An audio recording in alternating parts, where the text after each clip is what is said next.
Hey, what's up, guys? Today, we are going to dive deep into the lore of Geese, Terry, and Rock.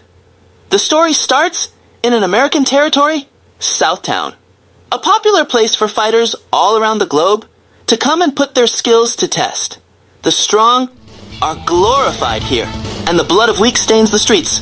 With this environment, soon enough, criminality and corruption starts dominating the town, overpowering the police and the government.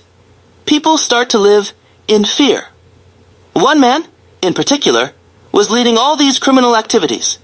Geese Howard, the name that struck fear amongst the people of Southtown. Being the master of Kobojutsu and a student to the deadly art of Hakyokusiken, Geese's powers allowed him to perish all those who stood against him. But even then, one thing stopped Geese from absolute domination, and that was his fellow student in Hakyokusiken, Jeff Bogard, whose fighting skills were on par with Geese Howard.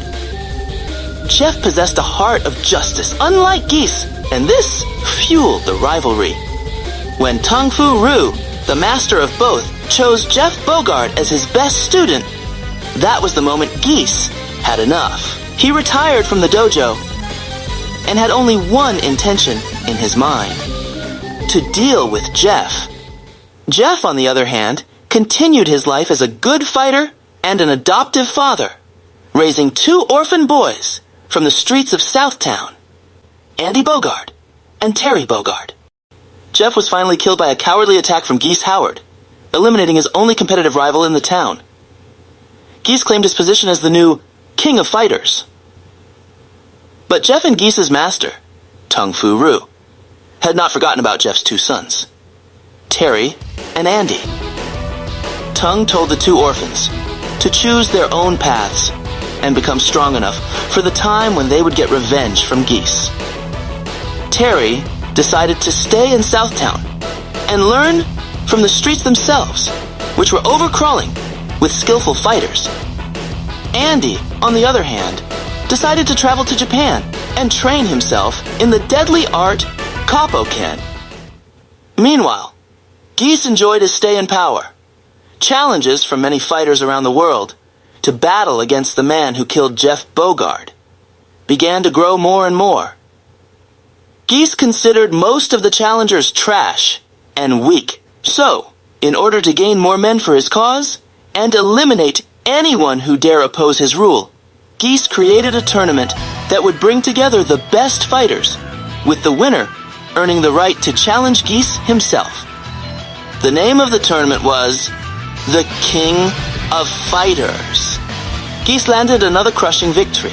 However, two names in the entry list shocked him: Terry and Andy. Even the master Tung Fu Rue had entered the tournament. Geese called his bodyguard, Billy, to attention about the two new fighters. This year would prove to be mighty interesting. Andy had returned to Southtown with a friend he met in Japan, the Muay Thai champion Joe Higashi. As it was foretold, Terry and Andy had become formidable fighters and swept out the less-classed fighters with ease, with Joe and Tung helping them out. Geese saw with a mild feeling of unease how the Bogards won their matches with ease. As the final matches began, Terry, Andy, and Joe kept their winning streak and kept sweeping the competition away. Billy had to be called, with Geese being the only man left in the tournament. Billy was no match for the skilled Bogard brothers. Finally, it was time. It had been quite a while since Geese had an entertaining fight. For the final battle, Geese awaited the arrival of the Bogards on the top floor of his majestic tower. Being exhausted by the previous battles, Joe and Andy were considered inadequate to be fighting against Geese. The work was left to the one and only man who could: Terry Bogard. Geese wasted no time in attacking Terry with his most powerful techniques, bashing him around like a rag doll. But Terry still kept himself standing, ready to fight again. Geese began to grow tired of Terry's persistence. But just when Geese was about to finish Terry off, Terry began attacking Geese with everything he had. Geese's personal ambition could only take him so far, but Terry, being a true fighter, took the battle beyond Geese's understanding. Having learned the real purpose of fighting, Terry finally turned the battle in his favor. Tired and frustrated, Geese still stands, enraged by his unexpected fall against Terry.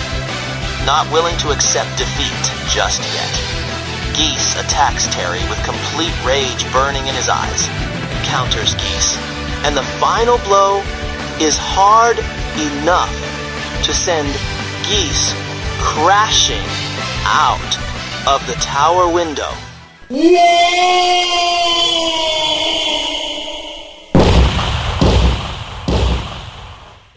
Geese falls to the streets below. It was later reported that Geese had died from the fall.